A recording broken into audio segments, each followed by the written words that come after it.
Okay, I'm back. What I did is I made this biscuit recipe, but this is half a batch. This biscuit recipe really makes a lot. 1 cup flour, 1/2 teaspoon salt, 1 tablespoon sugar, 2 teaspoons baking powder. I use my 1 tablespoon buttery cooking spray, and instead of milk, I used a heaping tablespoon of coffee creamer. It seems to have worked out good.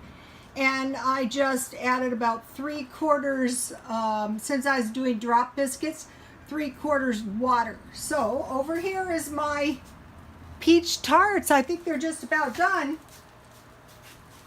And I made cooked fruit. And you can just eat this, a little bowl, or you can use it for jam. And these are some donut holes, and you think the donut holes would cook faster than the peach tarts, but I guess because, oh, this one's done. Okay, so now, okay, it's the end of the month.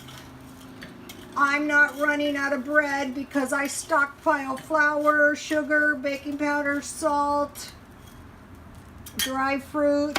There's one tart, and thank you very much to the follower.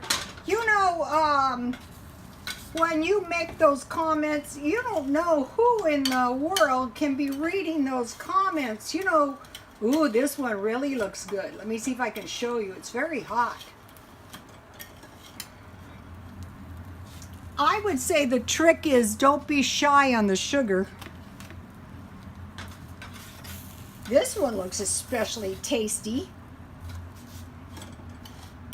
So, you know, if you have a little coffee, I have tea. So, you know, this would also be good if you had toast and jam. You could make cinnamon toast. That's good. I'm going to be making some more of this food. So, you know, when I needed milk and I didn't have any, I found I could use coffee creamer, a heaping tablespoon instead of milk. And when I didn't have shortening, I used my buttery cooking spray. And this is good because you don't have, ooh, these are good. Okay, and see how much biscuit mix I had left. You know, I've been watching the videos. Cheap RV Living, I think is the name of it. And if I was you guys, I would watch that. You know, remember I told you I was trying to help the lady with no fruit, but truthfully, considering the condition, and so then I made some little donut holes. They're like little biscuits, and I'm just gonna have them with some tea. Someone's grandmother would make tarts. I'm sure hers were better than these. These remind me of my grandmother, though, to tell you the truth. All right, let's taste one.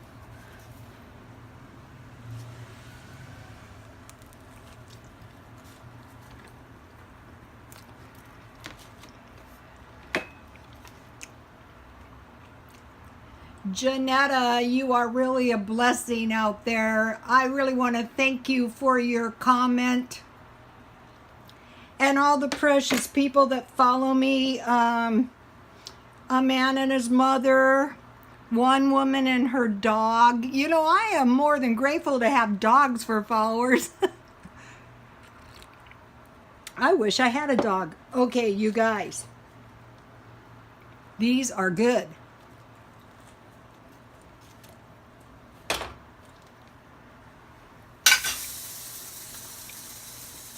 For cooked fruit, you can use this for jam.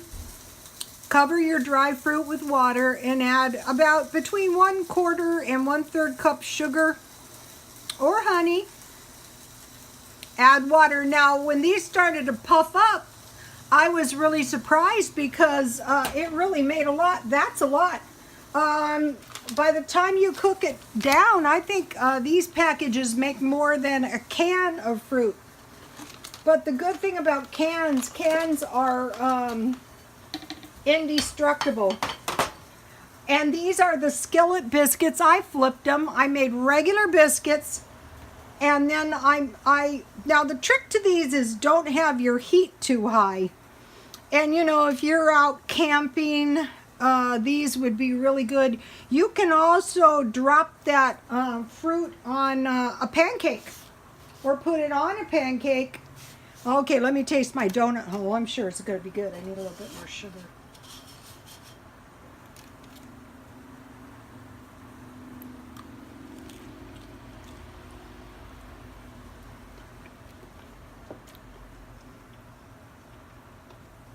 I'm thinking I bet these would be a lot more delicious on a campfire.